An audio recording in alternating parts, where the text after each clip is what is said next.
গ্যাসের অভাবে আমরা সার উৎপাদন করতে পারছি না। মাননীয় মন্ত্রী কি দয়া করে বলবেন যে এই সার কারখানায় উনি গ্যাস সংযোগ বা গ্যাস সাপ্লাই দিতে পারবেন, সংযোগ আছে সাপ্লাই দিতে পারবেন কিনা? ধন্যবাদ।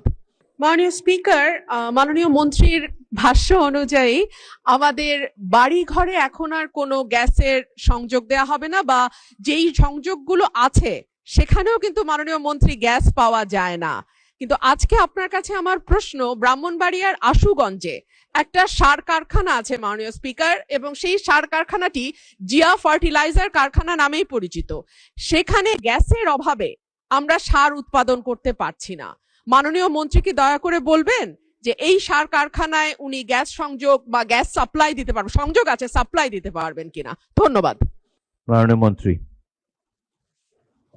মাননীয় স্পিকার, মাননীয় সদস্য যে প্রশ্ন করেছেন তাকে জানানোর জন্য বলছি, আমরা অতি দ্রুত এই সার কারখানায় গ্যাস লাইন স্থাপন করার চেষ্টা করব। ধন্যবাদ মাননীয় স্পিকার।